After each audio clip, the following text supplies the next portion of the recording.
Thank you, ladies and gentlemen. My name is John Bowen. I work here with the university. Thank you all for coming tonight, both our guests and our students as well, to spend an evening thinking about Tom Winship and his legacy. I'd like to introduce the Dean of the College of Arts, Media, and Design, Elizabeth Hudson.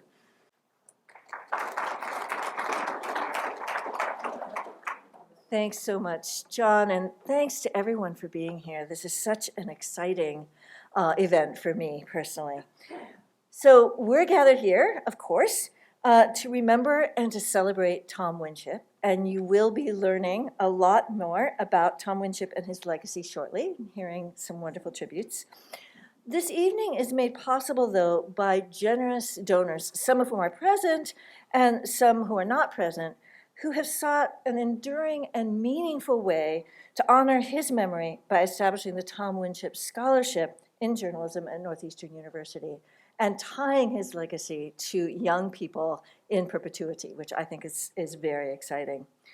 And I just want to sort of single out the incredible leadership of Matt Storin and Jack Thomas for establishing, creating, brainstorming around all of this. It's just been fantastic to be able to work with them. The friends and family of Tom Winship so far, under Matt and Jack's leadership, have raised $147,000 to establish the scholarship. And with verbal commitments, yes. And with verbal commitments in hand, we expect this endowment to total between $180,000 and $200,000 before the year's end. Yes. And we're very pleased that we're going to be able to award the first Tom Winship Scholarship to an incoming first-year student this fall. So we'll be able to start it immediately, which is wonderful. So on behalf of Northeastern University, the College of Arts, Media, and Design, and the School of Journalism, we just want to give our heartfelt thanks to all of the donors to the fund for entrusting Northeastern University with this tribute to Tom's memory and accomplishments. It's really a great honor for us. So with that, I want to now introduce Jonathan Kaufman, who is the director of the School of Journalism here at Northeastern. Jonathan.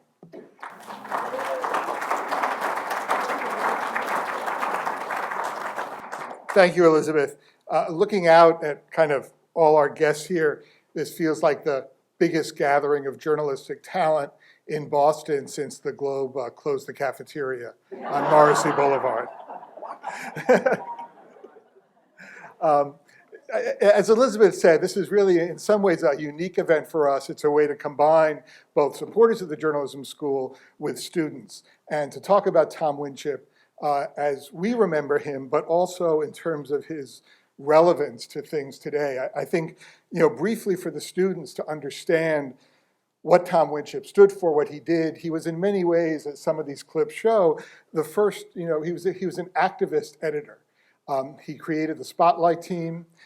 He led the Globe's coverage of desegregation during the busing crisis of the 1970s. He opposed the Vietnam War, and the Boston Globe was the second major newspaper in the whole country to come out calling for withdrawal from Vietnam.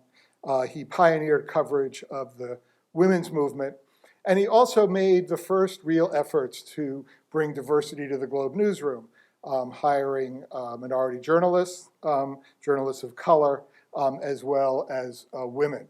And there are many people here who were kind of part of that youth movement that Tom really pioneered.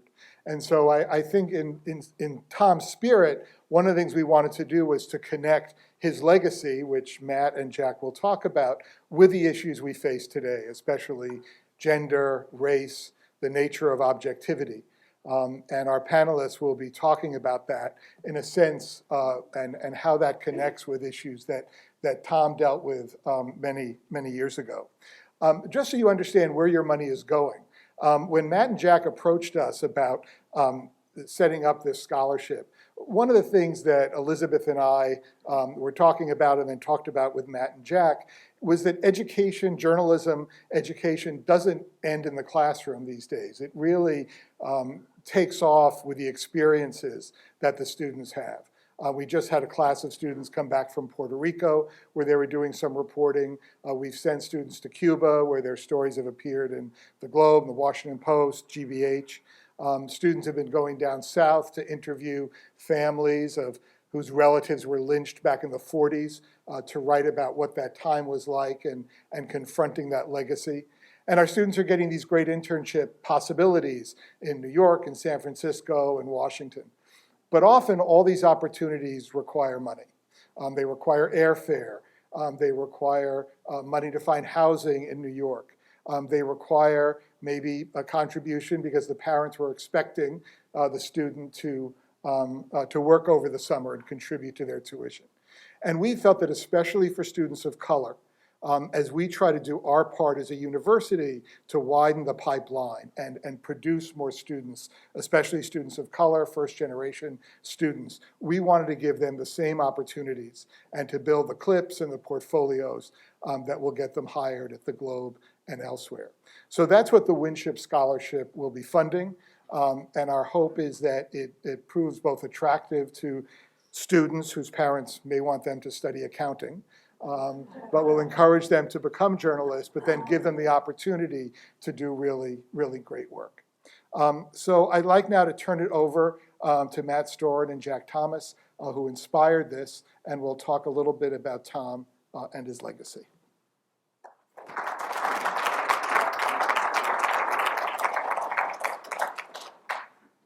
There was a time when I could have gotten up here at something like this with a few notes and just, kind of wing it, but those days are gone forever. I want to thank all of you for coming today to honor the accomplishments of a great editor, Tom Winship. For those of us who worked for Tom, this is a very special moment and long overdue. Tom died 20 years ago this month. So I admit that we were a bit tardy, but on the other hand, it's a tribute to TW, as we called him, that 20 years after he's left us, he is still so important to us. I realize many here today are too young, even Brian McGrory is almost too young, to have known Tom Winship or even to have known about him. For those of us who did, I'm sure many would echo this view that apart from my own family, he was the most important figure in my life. He hired me, he sent me to Asia where I met my wife of 47 years, Keiko. Believe me, she deserves it. And he counseled me both on journalism and life for all of my career. Those of us who were at the Globe during his time have our own impressions of the man, and Jack will do a better job on that than I, but to me, the essential facts about him were his love of newspapers, his love particularly of the Globe, and his love of life. He was a very powerful figure in Boston, but he carried that power lightly. He was a charismatic figure, but rarely, if ever, intimidating. He loved people, even some Republicans, and if Kevin White was known as a loner in love with his city, I'd say Tom was an extrovert in love with his city. He fought corruption and injustice. And you know those deposits we pay on soda bottles? Well, he was a driving force behind the bottle bill, as it was called, because he hated to see litter on the streets of Boston. He did all of this with passion, but rarely with anger. That's something not all of his successors were good at.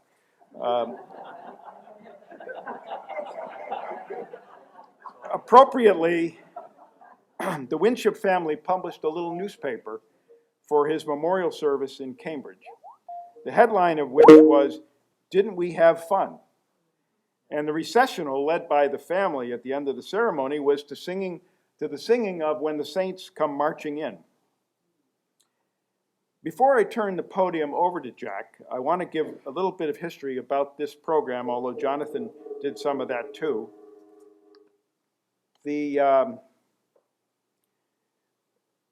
Where was I? It all started pre-pandemic when Jack and I met with Brian McGrory to discuss our idea for a plaque outside the Tom Winship room in the new downtown newsroom. Isn't it strange to refer to Morrissey Boulevard as the old building?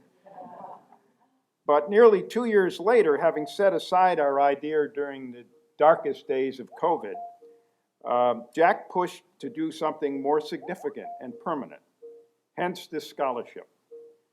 With the support of Linda Henry and the wonderful folks at Northeastern, especially Dean Hudson, whom we've already met, Development Executive John Bowen, Jonathan Kaufman, Chelsea Whitehurst, and Ellen Mathis, we launched our fundraising campaign, and we had great help in locating former colleagues from, well, former colleagues. Ellen Clegg, Tim Leland, Al Larkin, Frank Grunstrom, and Tom Mulvoy were among those. And I have to say, Tim, who was the first director of the Spotlight team, he applied some of those skills, finding people I never thought we'd find, like Bob Lensner, for example. So thank you, Tim. Our first hurdle was to raise $100,000 to achieve endowment status. And we did that a few weeks ago, but we're hoping to enhance this program with additional funds as we move forward. The first Tom Winship Scholar, as Dean Hudson told you, will be selected from this year's incoming first class. I salute everyone who gave, whether $10 or much more. I want to particularly mention the Taylor family, not only because they were exceedingly supportive in this campaign, but also more importantly because they set the standards and values at the Boston Globe that allowed a swashbuckling editor like Tom to thrive and achieve, winning the paper's first Pulitzer in 1966 and adding 11 others before he retired. These values have continued through the ownership of the New York Times Company and now, thankfully, Linda and John Henry. We also had a generous contribution from Tom's 4 children, Peg, Larry, Josie, and Ben. Unfortunately, they could not be with us today, but it is heartening to see so many Winship alumni here. As great as Tom was, he didn't do it alone. Also, we benefited from the generosity of dear colleagues that have left us. The estate of Gloria Negri, the family of Bud Collins, and the family of my dear friend Lou Bell. Jack is far more eloquent than I, which is why I arranged not to follow him. So Jack, I'll turn it over to you.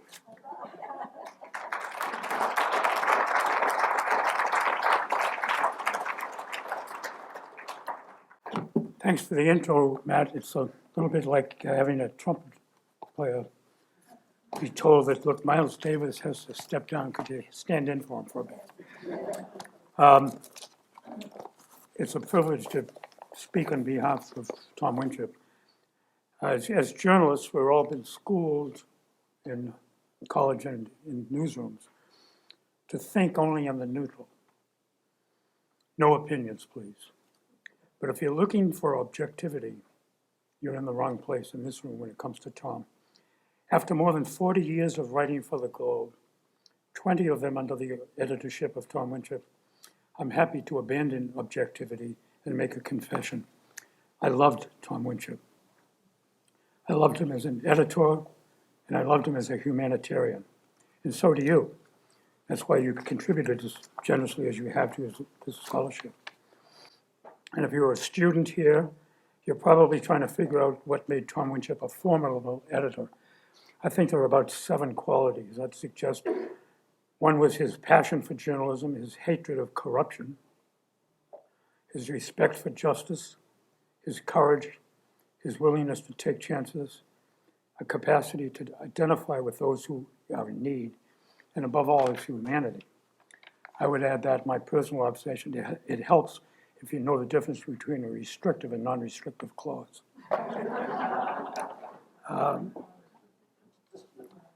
As many of you know, throughout the first half of the 20th century, Boston journalism was a national joke. And the Globe was nothing like the crusading publication we now enjoy in Boston. In fact, a former publisher of the Globe, Bill Taylor, described the Globe in a manner that only a Brahmin wasp could get away with. Referring to the Globe in the 1950s, he described it as, are you ready? fuddy-duddy. Does that sound Yankee? One day in 1958, however, Tom Winship crossed the threshold of the old Globe building on Washington Street, and Boston journalism never was going to be the same. It would take more time to list Tom's accomplishments as an editor than I've been allotted here. But in an era of tumultuous politics and social change in America, Tom drove the Boston Globe to regional leadership and national prestige in imaginative and decisive coverage on, think about it, the Watergate scandal, the Vietnam War, civil rights movement, marches in the streets, demonstrations on campuses, and the sometimes violent skirmishes over busing to desegregate Boston schools, not to mention burgeoning national debates on behalf of feminism, environmentalism, and consumer issues. All Tom did as editor was publish the Pentagon Papers, call for early withdrawal of American troops from Vietnam, and begin to endorse political candidates. He hired young and passionate writers. He livened the sports pages, and with Tim Leland, he inaugurated the investigative unit, Spotlight. He won the Globe's first Pulitzer Prize, and then 11 more, and today, the Globe counts 26 of them in its escutcheon. And under Tom, we learned that good journalism is good business. Circulation under Tom rose 40% daily and 50% on Sundays.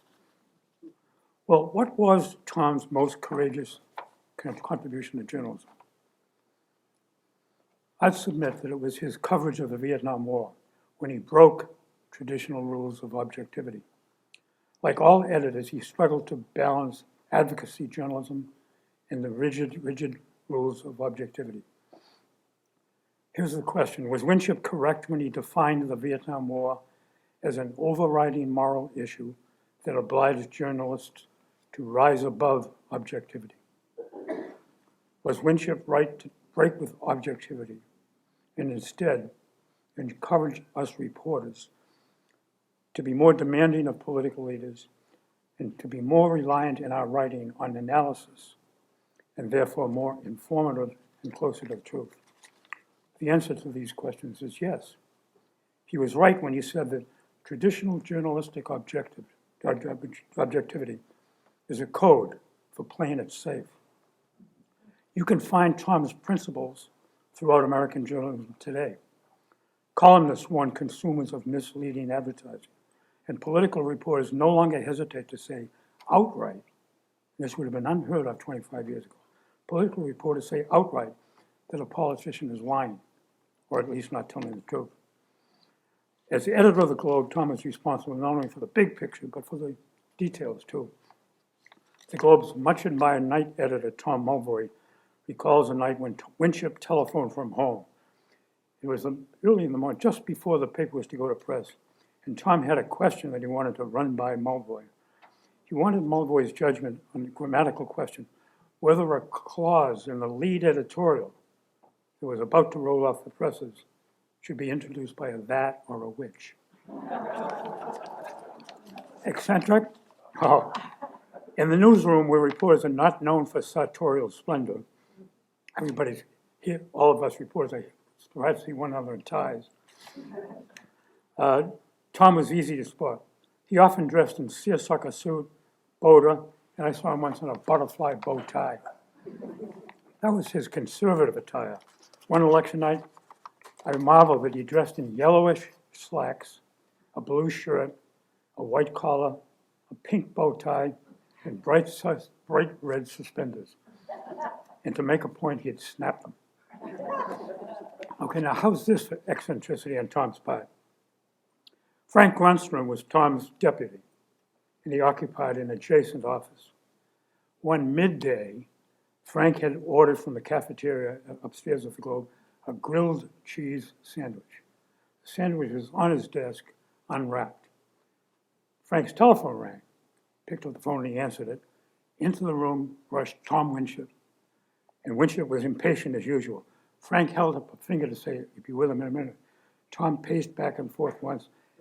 And with Frank continuing to talk, Tom reached across the desk, took the grilled cheese sandwich, took a bite out of it, put it back, and walked back to his own office. Tom never made reference to the grilled cheese sandwich. Frank Grunstrom, with all due respect, didn't have the courage to bring it up. I would have put it on the expense account. Despite the pressures of journalism, Tom never lost his sense of humor. One day, word came down from the bean counters, that expenses in the newsroom were way out of control and drastic reductions would be imposed.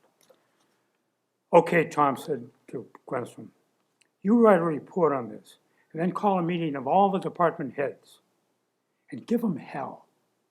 He said, we can't put up with it. We can't be soft about this, but don't you worry. You won't be alone. I'll be right there beside you and I'll back you up. So Frank wrote his report, the meeting was called, Frank read the report, hard-nosed, to the nervous department heads. And when the report was done, he sat down. An awkward moment, not a sound in the room until Winship turned to Grunstrom and said loudly, you cheap bastard. In remembering Tom's grand contributions to journalism, let us not forget that Tom was first a humanitarian. When two Globe reporters were arrested for smoking pot, who was it who drove to New Hampshire to bail them out? It was Tom Winship.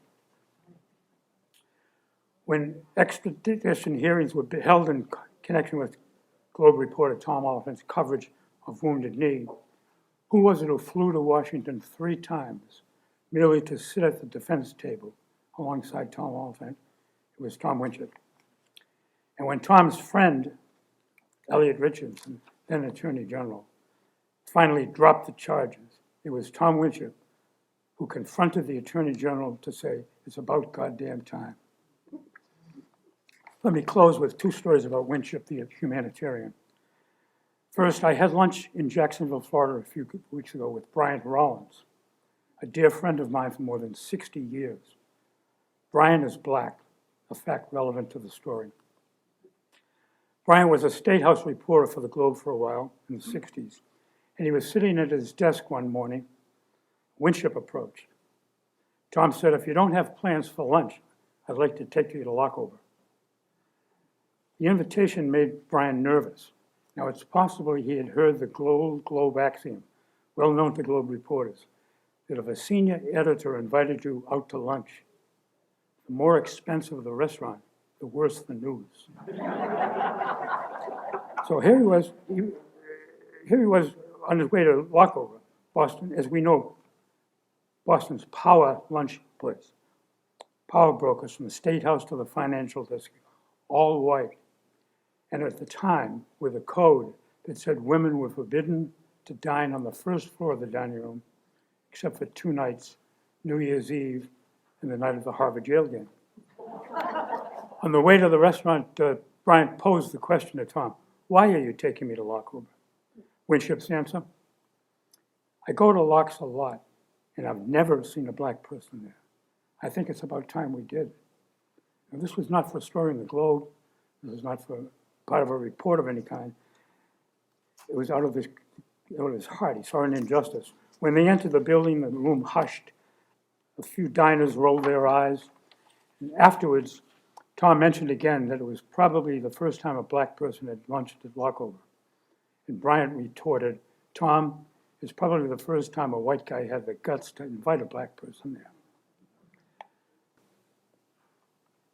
The second story is personal and painful. When my daughter Faith was a teenager, she became ill and had to be hospitalized for more than a year. I was in anguish, but I was determined not to tell many people, nor to let the crisis interfere with my work at the Globe, lest I suffer some kind of illness. Months after her illness, somehow Tom had heard about it. And when he saw me in the newsroom, he abandoned the person to whom he was talking, and he headed directly towards me, first to express his sympathy, and then to insist that I tell him what he could do to help. He did not simply ask how to help, though. He acted. He arranged to hire Faith for a job at the Globe, and that accelerated her discharge from the hospital, provided indescribable relief to Faith and to my family. It became a significant step in her recovery to the normality she enjoys today. Finally, it would be inappropriate to conclude this elegy to Tom Winship without the acknowledgement that everything he achieved at the Globe would not have been possible without the endorsement of the Taylor family, who ran the Boston Globe with honor for 120 years. When the much-loved publisher William Davis Taylor died in 2002, Tom Winship summed up their relationship this way: Dave Taylor made it easy for us to be brave. Just as the Taylors made it easy for Tom to be brave, Tom made it easy for writers and editors to be brave. And from the publisher's office to Winship's cubicle in the city room, and down the ranks through editors, reporters, and columnists, and even to copy boys and copy girls, we all shared a pride in working with the Boston Globe, and we were honored to commit ourselves to its mission. In closing, let me remind young prospective journalists who may be here today of Tom's admonition to Boston Globe writers: go out and make love to your city. And to those who are here because they admired Winship, by your donation to this scholarship fund and by your presence here today, you not only celebrate Tom Winship, you also make love to our wonderful city of Boston.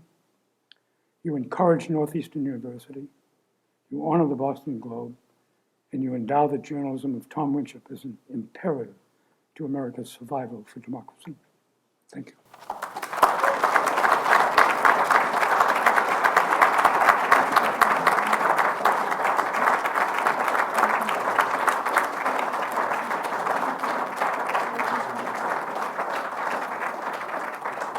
Thank you, Jack, and thank you, Matt. I wanted to call up now Brian McGrory. Brian is the current editor of the Boston Globe, to talk just a little bit about what it is like at the Globe now and how the influence of Tom and many of the things that Jack and Matt talked about may still be a force today.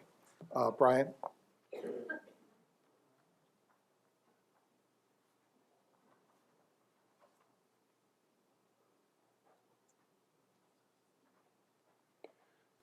Thank you very much, John, and God, thank you, Jack. That was truly remarkable. Thank you. Appreciate the invitation to say a couple of words here today. And John, as you asked me many times, I will be brief. It's funny, when I was a reporter in the Globe newsroom in my 20s, please don't take this the wrong way, many of you here seem so old. And now here I am, and I'm old, and you all look great. I don't quite know what that means, but I never had the privilege of working with Tom directly. I didn't get to the Globe in time, much as I wanted to. But I did have the privilege of getting to know Tom. He was very close personal friends with my cousin, Mary McGrory. And Tom did not look askance at nepotism. So when I got to the Globe, he reached out to me several times with Tiger Calls. And when I took a column at the Globe, he summoned me to his office downtown, upstairs from the Old Corner bookstore. And he sat in his rocking chair and he pulled a little reporter's notebook out of his pocket, and he filled me with wisdom on how to write a column for about an hour. Be brave, take your time finding your voice, take creative risks, on and on. After he did that, we walked up to Maison Robert, where I had never been, and he ordered lunch without ever looking at a menu, which I thought was the single greatest thing I'd ever seen. And the waiter knew exactly what he wanted. You can't hold the role I'm in now without feeling a connection to the people who came before, whether it was Tom or Michael Janeway, Jack, Matt, Marty. Doesn't mean that I spend any time comparing myself to them in any way at all, but you just feel an inherent connection to the people who built the foundation upon which you're editing. And I have to say, Tom's impact looms very, very large, even now and especially now. His focus, as Matt and Jack have said, was to build the Globe into a creative force. And he kept his mantras relatively simple from everything I could see. Crusade for what you believe in, be creative, stretch boundaries, be loyal to the institution, and love the city and the region. And what Tom built at the time wasn't just a major metro that was better than it had been before, but he built the best metropolitan newspaper in America. You can't say enough about that. He looked at what the role of a metropolitan paper is, different than any other editor in America. These days, we've gone through a lot of pain in the newspaper industry. The business model has basically collapsed. We've had to rebuild on the run, and it's been really, really challenging. I've had the chance for several years, many years in this role, to get to know my counterparts who are editors of papers around the country. And we get together a couple of times a year for what we call our therapy sessions, in which we gripe about all the problems in the industry and what we've had to deal with. One editor had T-shirts printed up that said, Gene Roberts never had to deal with this shit. Another editor reprinted it saying John Carroll. But one of the biggest complaints among these editors has been the alumni networks at their own papers, that they hear constantly from all of the people who worked at the paper before them about how it's not the same, it's not nearly as good, it's a fraction of what it used to be, it's lost its influence. And that weighs on you very, very heavily when you're a part of an institution that takes great pride and has gone through the kinds of changes that have been required in this atmosphere. I have to say, I've never had to deal with that, and the Globe has never had to deal with that, and it's because of the people here in this room. Some of the wisest management advice I have gotten in this role has come from Matt Storin. I get calls regularly from Ben Taylor, who I cherish, with compliments, with tips, with ideas, which are really, really important. Many people in this room have called up, sent emails with ideas and tips. One writer who had every good reason not to like me when he was at the Globe cornered me at Jerry O'Neill's funeral to say how much he appreciated what the Globe had become under difficult circumstances. I can't tell you how much this means to me and everyone else at the Globe, but I can tell you what it means. And what it means is that Tom Winship's spirit lives on. People take the pride in the institution that Tom imbued in all of us, and that's a really, really important part of the Globe culture. So I thank you today for honoring Tom's spirit, his crusading journalism, which I hope lives on today, through the Scholarship Fund. But I also want to tell you that you've been honoring him all along, and we really feel it at the Globe these days, and it's really appreciated. So thank you.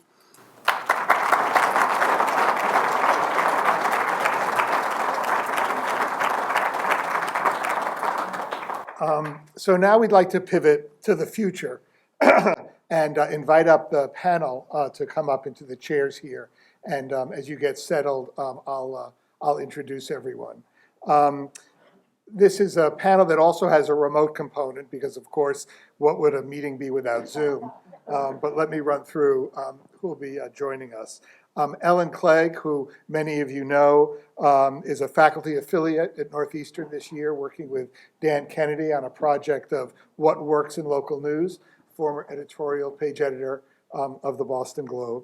Swati Sharma is a School of Journalism alum, I'm proud to say, an alum also of the Globe, the Washington Post, the Atlantic, and currently the editor-in-chief of Vox, which, judging from the papers I get from my students, is a source that young people especially find incredibly valuable and the kind of work that they're doing. Joining us from Dubai, where he was summoned by his bosses, I gather, to appear at an event, is John Simons, also an alumnus of the journalism school and currently the executive editor of Time magazine. To lead the panel and to lead in the questioning, Professor Meredith Clark. Professor Clark joined us this year from the University of Virginia. She is a professor in the journalism school, but also the director of our new Center for Communication, Media Innovation, and Social Change. She's a terrific scholar, but she also has been a consultant to many newsrooms across the country on questions of diversity and dealing with issues of systemic racism, sexism, and a lot of the issues that we're all struggling with. So I'd like to welcome the panel, and then we will leave some time for questions, because in a room of reporters and students, I expect there will be some. Professor Clark. Thank you. Thank you, Jonathan. Just making sure that the microphone is on and everyone can hear just fine. All right, excellent. Well, thank you all for being with us this afternoon. It is a pleasure to be able to moderate this panel. I have to say that as a newcomer to the Boston area, I did not have the privilege of reading the Globe under Winship's leadership, but when I thought about legacy and what it meant to leave a legacy, I think that this scholarship fund and his work personifies that. I think of a legacy in terms of the positive impact that someone can have on another person whom they might never meet. And so when I think about what so many of you have done in contributing to this scholarship fund, we just want to thank you for your support of Northeastern students who might pursue this path that might otherwise not be available to them. In the research that I've done on diversity in the newsroom, we find that one of the reasons that so many people from structurally marginalized backgrounds do not enter the journalism industry or do not stay there for long has a lot to do with economic disparity. And so we thank you for the role that you have played in making access possible for more of our students. This afternoon, we are joined by our esteemed panelists, John Simons, Ellen Clegg, and Swati Sharma. And the first question that I want to ask each of you, and you can decide which order you might want to answer in, or as an instructor, I'm used to voluntolding people to answer. When you first saw that diversity in a newsroom where you were working was an issue that needed to be addressed, and how did you first tackle that issue? So again, when did you first see that diversity in a newsroom where you were working needed to be addressed, and how did you decide to tackle that issue? Ben Taylor just gave me a look, so I'm going to be careful. First of all, I want to recognize so many friends and colleagues and mentors. So many of you helped me on my way. I'm here because I did know Winship, and he was a man from the future. Anne Moritz in the back reminded me earlier of the first thing that we did. We were hired, part of Winship's youth movement. He hired women, he hired black journalists, he hired openly gay journalists. It was, he was a man of courage, but once you got there, you had to work on the night copy desk. And Anne and me, Allison Arnett, Evelyn Kramer, we were not received well by the greatest generation men on the city desk. They called us the plumbers, among other things, and the comma hookers. And so we met in Anne's living room, usually, the four women, and we rehearsed. We wanted to present to Bob Phelps, the managing editor, and to Tom, if he was listening, how we felt we were not being treated professionally. And we had been brought in from other newspapers. Our goal was we expected to be treated professionally, and we actually tape recorded our little spiels, and we met with Phelps. We were afraid we would be fired or mocked, and he said, "Thank you." He said, "I've clearly hired the right people." So that was the first, and that was 1978, 79. I was 27 when I walked in the Globe building. I was not 27 when I left. Swati? Yeah, so I'm so happy to be here. I, of course, as Jonathan was saying, I went to Northeastern and I was at the Globe and I grew up at the Globe. And I think the the moment I remember is, so I was at the Globe, it was 2006, and I was doing a co-op there with Renee. Renee's here. And I was new to Boston. I'm from California. I was new to journalism. I'm so glad they gave me that co-op, and I'm surprised they did, because Renee, I don't know if you remember this, but I dropped pens on your desk like when I was during the interview, but you still gave me the co-op. And I remembered that I was somehow allowed to use my own voice. So I wrote about what I knew about. They let me write, they let me publish a couple op-eds in the paper, which is so exciting. And I wrote about what I knew. And at that point, I was obsessed with foreign coverage. I knew I couldn't write about Israel and Palestine at that point. It was 2006, the war, the Lebanese war was happening then. And so I wrote about Pakistan and India trying to bridge their differences through Bollywood, which is now not happening, but at that point it was. And I just remembered, I'm like, wait, I have a voice. I have something to say. I have something to offer. And luckily I was surrounded by people who let me have that voice. And because of that, I just kept going. And I used that as a strength. And I tried to, other people, whenever there were other people from diverse backgrounds or women, I tried to, in my career, always give them a voice as well. Because I know that not many places would have let a young college student write an op-ed about, about something that I was just beginning to learn. And so that was the moment that I think encouraged me and kept me on this path to be a voice for people of all backgrounds. Thank you. John. It's really interesting that we kind of represent three different time periods in newsrooms. I graduated from Northeastern in 1992, and by early 1993, I was hired as a reporter at U.S. News and World Report, which at the time was like the third news weekly behind Time and Newsweek, and there were two older Black writers on staff, and I was the only sort of young Black reporter at the time. And there was talk, and you asked me, you asked us, when did we notice there was a diversity problem? On my first day, it was very clear, and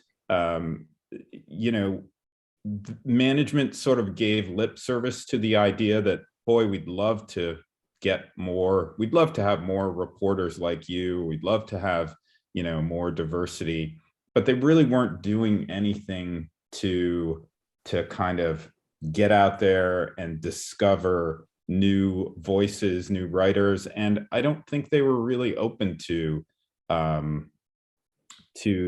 inviting in new voices. What did I do at the time? Well, I had no real power. I was a young reporter trying to kind of make my way in this business, knowing that a lot of editors, their kind of feeling about diversity was like, oh, we tried that once with one guy we hired and it didn't work out. And the idea was that because this, one person may not have worked out years ago, they were hesitant to try to diversify anymore. And at that time, what I did was just try to do the best I could and be an exemplary reporter, get great stories, write them well, and try to sort of move up in the organization. But it was, it was difficult, and it was clear there was a problem, and it was very clear that there was lip service, but a lot of excuse making about why the problem existed in the newsroom. I'm curious about how you go beyond the lip service that some others have paid to you, or perhaps how you build on the legacy that those who open doors for you have established. What are some of the actions that you're taking now to support diversity in journalism if you're no longer in the newsroom or in the newsrooms where you currently work? Yeah, I can start with that. There's a lot to do, and there's a lot that that I'm trying to do, but I'm also trying to manage the managers and the editors to bring a new kind of mindset to the work. So an example is, one thing is that every person in a newsroom is a leader and who can help in diversity efforts. And that's something that I really, really try to get people to understand in my newsroom. So editors are, when they're hiring people, you know, one thing that they say to me sometimes is, I want to hire the best person. And I say, best on who is determining who best is? You know, what does best mean? And so I make them write out the traits and characteristics that are coachable and what things we can, what things that are necessary for each role. And because what happens is people look for this perfect candidate who went to this perfect school with the perfect clips, and that doesn't lead to, it leads to us hiring the same type of person over and over again. And that is something I'm really trying to change in our newsroom. And that takes coaching, that takes open conversations, but this is also a coachable skill. But it has to come from the top. I think myself, my bosses all believe in this, and then the work comes from every single person in the newsroom. The other thing I try to do is, you know, as I was saying before, I was an outsider, and my power came from knowing I was an outsider and learning how the newsrooms worked, learning who actually had the power, learning who you had to, and just genuinely trying to get to know people. But I'm not trying to do that in my newsroom. I don't want people to do that much work to learn how things work.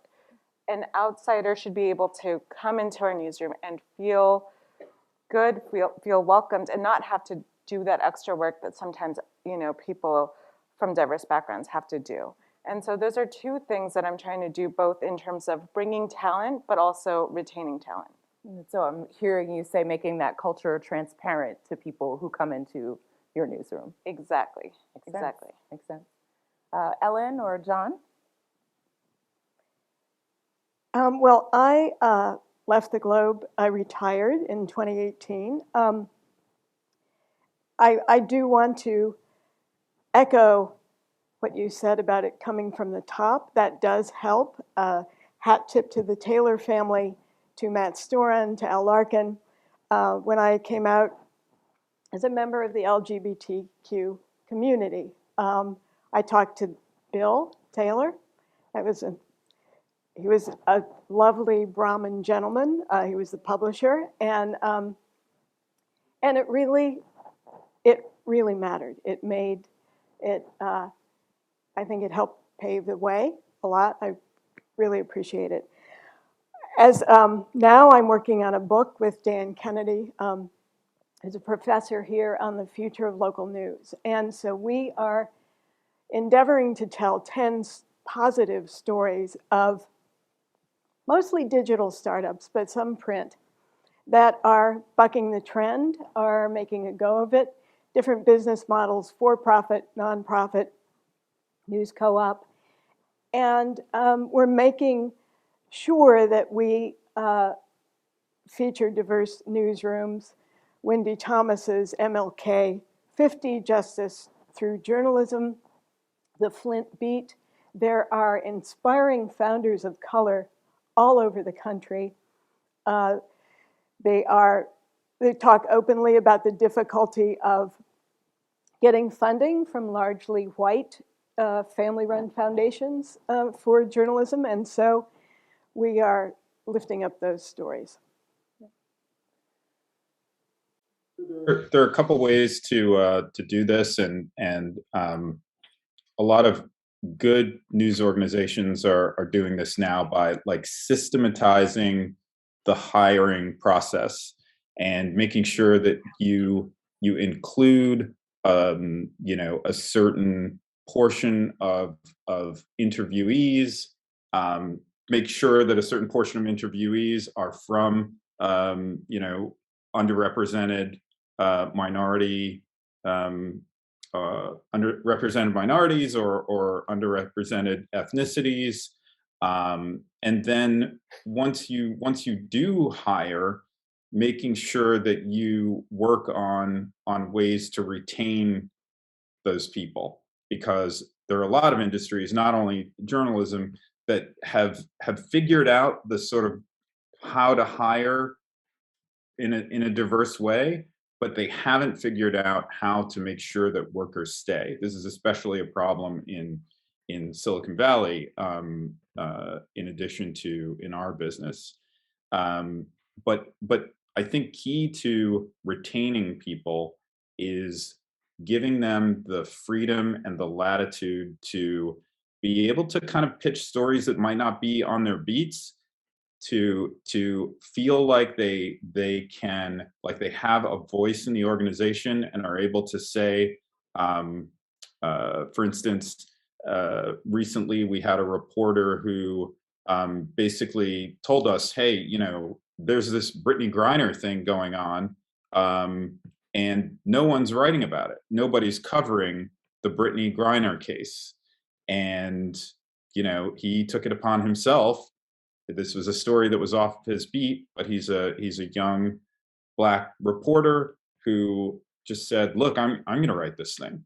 And he did it for us. And you know, it turned out to be a great explainer on just what this case is. And that's an example of, you know, creating an atmosphere where a reporter can speak up and say, like, hey, you know, we're missing a story. And for me, everything comes back to the journalism. And if we're missing important stories, we're doing something wrong. And if we're missing important stories because we don't have certain voices in the newsroom and certain and we don't give them the freedom to speak up and pitch stories and suggest stories maybe that are not on their beats, you know, that's an issue. At least two of you have mentioned digital newsrooms in particular and some of the cultural changes that are there and how some of the composition has changed.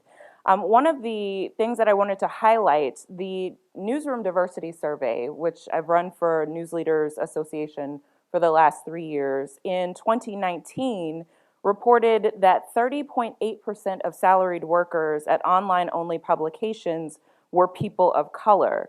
That number was about 22%, if I am not mistaken, among legacy newsrooms, so newsrooms with a print presence and that had a print presence first.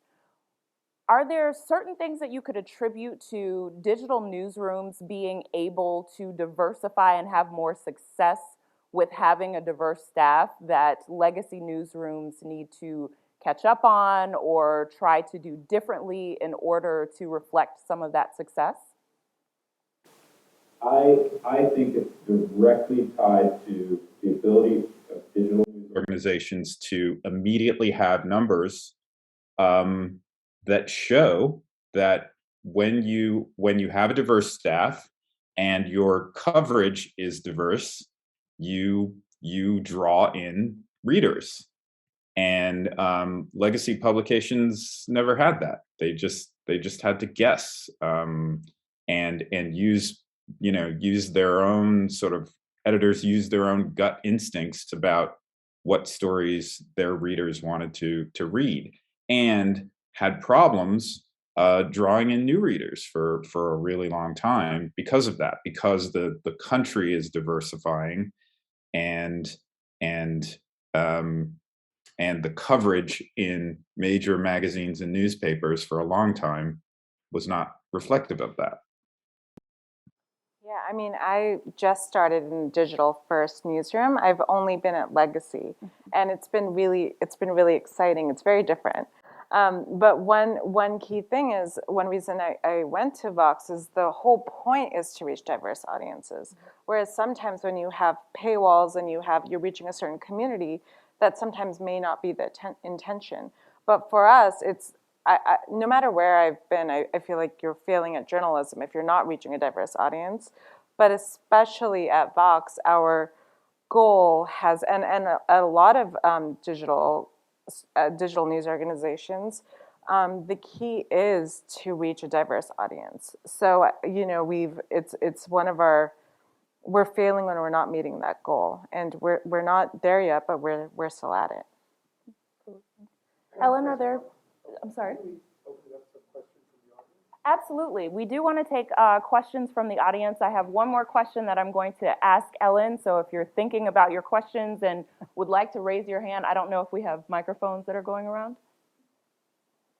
We'll just ask you to raise your hand and we'll call on you as we see those hands being raised.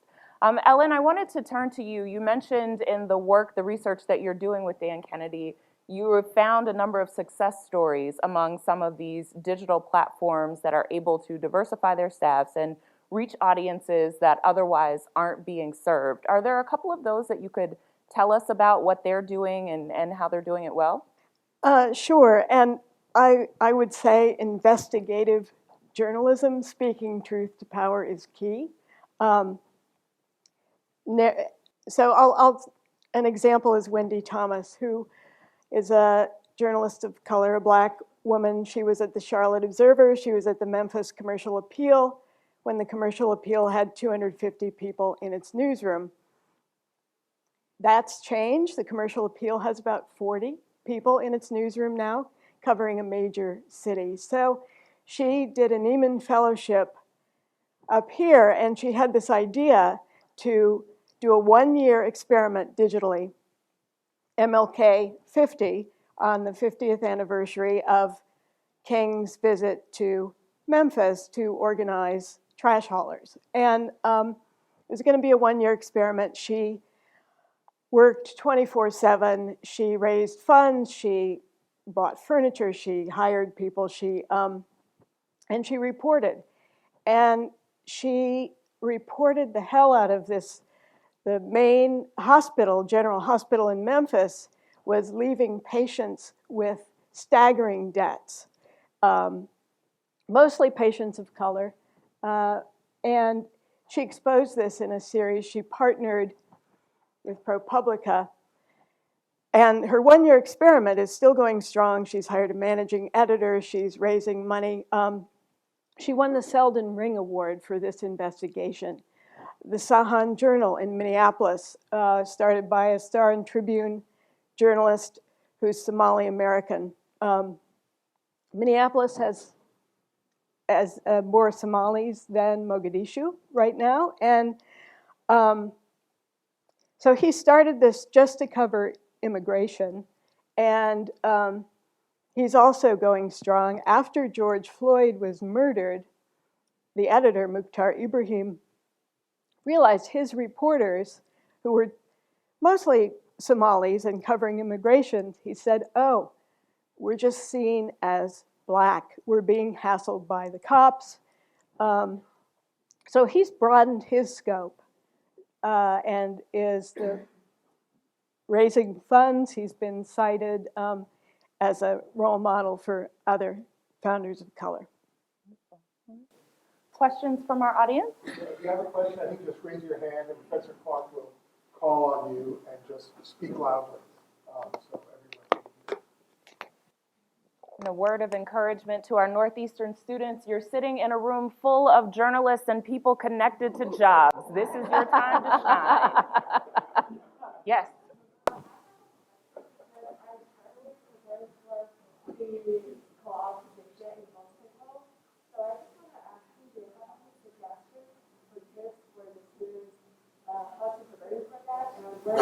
What kind of reference sample you're looking for, and I can ask you about that.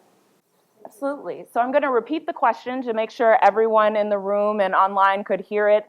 We have a student who is preparing for a co-op at the Boston Globe and wanted to know how to best prepare for completing that co-op. What kind of clips is the Globe looking for, and what sort of preparation might this student take on in order to be ready for the co-op?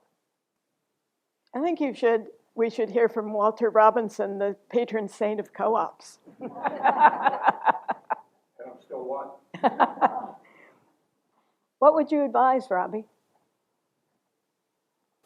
Well, you could start by reading the newspaper every day and walking into the Globe on your first day and go up to your new editor with 5 story ideas that you want to do rather than have an editor assign the story to you. Remember what Joseph Pulitzer once said, every reporter a hope, every editor a disappointment. So just in case everyone wasn't able to hear that, the advice was to read the newspaper every day and to walk in on the first day with story ideas in hand, being prepared that way. Other advice for our students, I know a number of our students are taking on co-ops. They may not be at the Globe, but what other advice might you get them about preparing and entering the workforce? So the 2 pieces of advice I always give. One, know your mission, know why you're in journalism, and be able to say that in 2 sentences. So for me, I believe that ignorance is the root of a lot of societal ills, and the way to fight that is through knowledge. And it's really important to get information to people in diverse communities. And that is the thing that always drives me. And whenever I'm making a decision or trying to figure out what I want to do, I think about, am I meeting my goal? And so be able to say what your goal is in 2 sentences. And the second thing is create a board of directors. I called Robbie when I was making a career decision, and I will next time. I have to make one, and I think that that's, if you have people you meet through your co-ops and in college, you will be able to call on them and get advice from them, and that's such an important relationship. And so look for that when you are in your co-ops and in school. Be prepared and get ready to be observant in the newsroom, and keep your eyes and ears open for things that you can learn from other reporters as you overhear them in the newsroom, making calls, talking to sources, seeing how they deal with sources, seeing how they get information out of people who don't necessarily want to give it to them. That's something that I felt like I learned in the newsroom, even though I had good training at Northeastern. I felt like I really learned a lot in the newsroom about how human interactions work, how interview tactics are put into good use, and how to really sort of work relationships and with sources, and just get used to and embrace the idea that you've learned only just a little bit about how this profession really is put to work. Ellen, any advice for our students?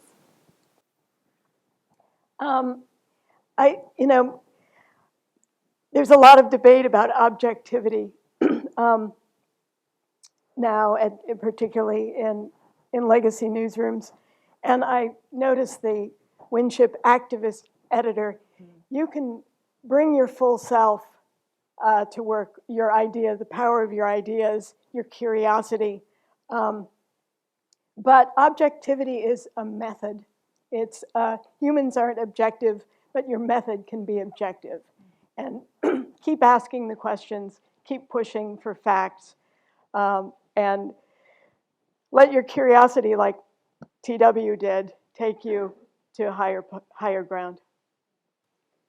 The point of moderator privilege, I'm going to add really quickly, the best advice that I ever got about working in a newsroom was not to badmouth anyone else, because you never know who's sleeping with whom within the newsroom. You want to make sure that if you've got complaints about your experience, you take those home. You don't spread them in the newsroom. There's another hand. Yes, thank you. I'll try to come up with a question, but this is more of a comment. But Ellen, when I come up with a question, at least for you, you're the only white person here. I want to give an old white guy's perspective on diversity, because I think, and this goes back into the 70s, late 60s, we thought we needed to have more diverse newsrooms because it was the right thing to do, morally the right thing to do. But what I at least didn't realize from the outset is the benefit to the newsroom, to the news operation of having a diverse staff. Beginning first, I think, and more, I have to confess, probably more an appreciation for the fact that if we advanced women into positions of power, you know, half of our readership were females. And there was a controversial incident that you all remember in various ways when the O.J. Simpson verdict was announced. And in our newsroom, everybody was gathered around the television set. And when the verdict came in that he was acquitted, all the African-American staff members, and maybe some others of color, applauded.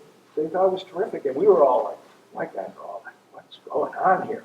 And I still think O.J. did it. But I learned that day, wait a minute, there's a whole other perspective here. And we had, at that time, a phenomenal managing editor named Greg Moore, African-American.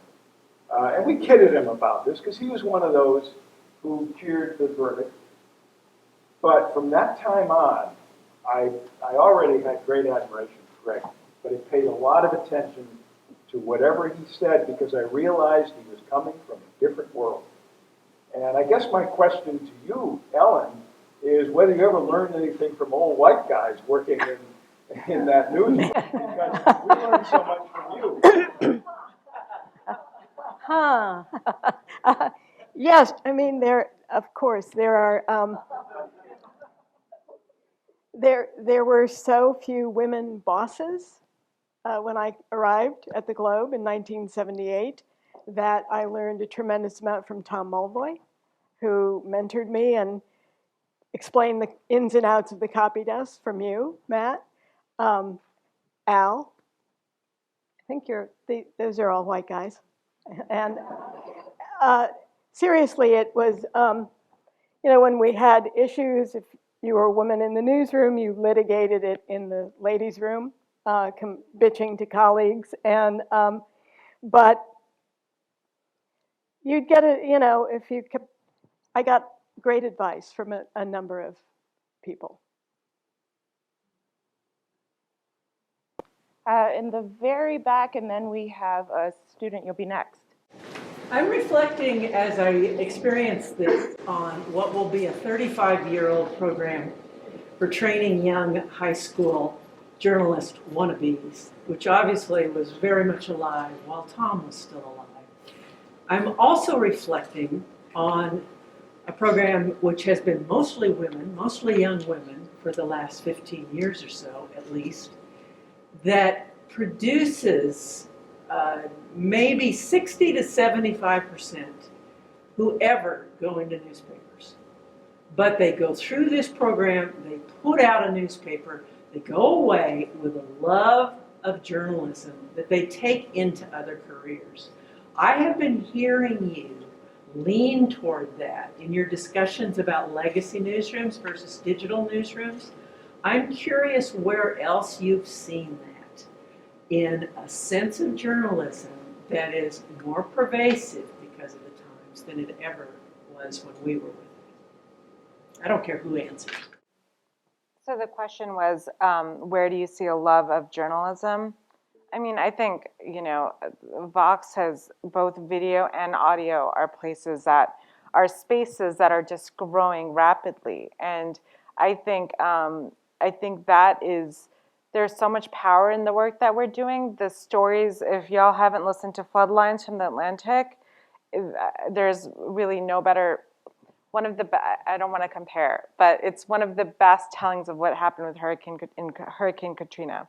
If you today explained is Vox's daily podcast. There's also obviously the daily, and the audiences that you can reach through audio, and it's just another way of doing amazing journalism. And I think that space is really, really exciting to watch. And and video is amazing because especially the international audiences that video can reach, especially the ones that get placed on YouTube and elsewhere, I think that is where there's a real market. And I think in an international market is extremely important. You see the, the biggest stories are, some of the biggest stories are abroad right now. And I think video has a lot of power of showing those stories. Our student question, please. Sure. I was just wondering, what are some stories either that you've written or been published under your publications that changed the way you or readers looked at diversity? The question was about stories that you have published in or that you have written for your outlet that have changed the way that you've looked at diversity as a whole. Well, I can chime in. Some of my favorite stories are the ones that are about the situations happening in other countries or in other parts of this country that aren't about the news. And I remember the Boston Globe when I was there.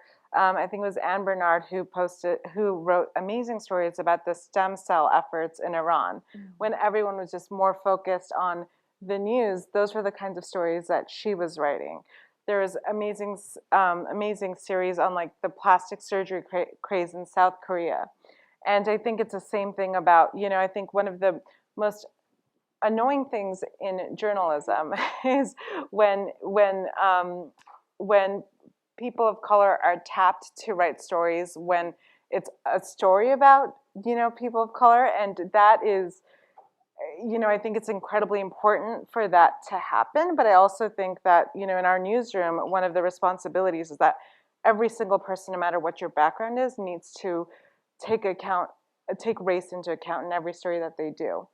And it can't just be like a side issue you think about at only when there's like police violence, right? And that is something that I think newsrooms struggle with. So for me, my favorite stories have been when it's not and I learn the most about diverse communities when it's not just about the news moment, but actually about the country or the city. Well, sorry. Those burdens that are placed on reporters, reporters of color to cover issues of color, that usually happens at places that don't have enough diversity in the first place. Because if they did, they'd have a newsroom full of people who were covering the appropriate beats and not missing stories that another reporter of color would have to go and do. For me, I've been mostly a business journalist, and where I tend to write about race is around the issue of economic opportunity, and that race issues in America tend to be tied to economic opportunity. A lot of times, I think the story that I wrote very early in my career that I think helped change other people's perceptions of diversity. Mine have always been the same, but the story that I wrote early in my career that I think changed a lot of people's opinions about diversity and may have made some of my bosses realize that, we need more people of color in our newsroom, was a piece about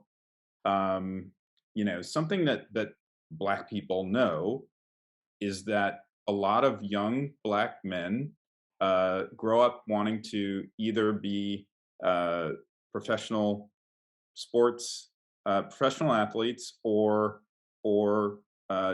be famous musicians. And I wrote a piece that just sort of focused on that and wrote about sort of why that was a problem in the Black community and limited especially young Black men in terms of their opportunities for their economic opportunities in life. It was a really interesting story because I used a lot of statistics and things to show that this was a real problem. And it was reinforced in a lot of schools by teachers and a lot of, just teachers and administrators, and basically just kind of showed that in a story. I did another story for the Wall Street Journal about a young Hispanic kid in Houston who was wanted by the FBI for hacking the White House's website back in the 90s. And my editors were really great. I found this kid. He was talking to me online. I was the only reporter he was talking to. And my editors said, fly down to Houston and go spend some time with him and find out who he is and what's going on with him. I spent like 3 days with this kid. He was 18. He was, a story that we've heard time and time again. Really smart kid who was kind of at a high school that didn't offer many computer courses. He taught himself. He was super interested in computers, but found that he was learning more from hackers online who were kind of doing bad things, and became a really expert hacker. And anyway, I wrote about this kid, and I think it was the way that I approached him was just that he could have gone down a different road if he had had the right kind of opportunities and the right kind of education. His local school was just underfunded, didn't have a lot of extracurriculars for kids who were interested in engineering and computers. And this kid could have been another Mark Zuckerberg, but he took a different route and was wanted by the FBI. Anyway, those are just examples of how I've approached stories on a sort of mostly business and economics and sort of technology beat, but brought my own perspective and my feelings about how a lot of times issues involving race can be looked at in many different ways, and our perspective is needed in the newsroom. Anyway, that's what I think. Those are two stories I think I've done that show that. Ellen, would you like the last word on that? Well, when the Supreme Court of the United States decided in the Obergefell case to legalize gay marriage, same-sex marriage, I was editorial page editor, and I wrote the editorial. And it digitally, the decision dropped at about 10 a.m. It had to be out by noon. And afterwards, a very conservative Catholic guy in the front office, the business side, buttonholed me in the corridor and said, "You really made me think." Meant a lot.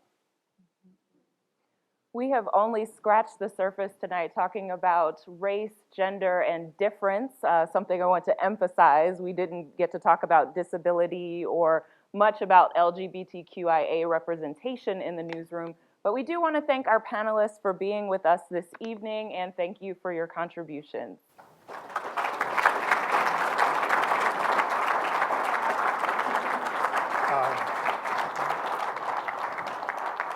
Thank you very much for that. It was really terrific. I did want to add one thing in terms of covering race, and I think the Globe deserves a lot of credit for this. The Globe has always had the Spotlight team for a long time. And we always remember that scene in the Spotlight movie where, Marty Baron is saying, well, is this a Spotlight story? And there's some question, what's a Spotlight story? And one of the things that I think the Globe did recently that was remarkable was that it put the Spotlight team under Patty Wen to do a story about racism in Boston, a series that was called How Racist is Boston, supported by Brian and others. And what I thought was so great about that series was that it was all about accountability. It was all about looking for perpetrators. It was all about trying to show, for example, how the Seaport District, completely created from the bottom up, was in fact the whitest neighborhood in the city. And I think that while stories are important about identity and understanding people's points of view, part of the role of news organizations is also, to get the bad guys, to identify perpetrators, and to show where decisions are made that profoundly affect the city. And I think that's something, as we look both at Tom Winship's legacy, but also the continuing role of the Globe in the city, that's something that really should be recognized, the kind of merging of these two great journalistic traditions at the Globe, spotlight and dealing with questions of race and Boston's kind of ongoing battle with race, to a series that I think really made a difference. And I think it's something that still resonates in the city today. So I want to thank you again for coming. We have a reception outside. We tried to get the Globe cafeteria workers to come back to kind of remind you.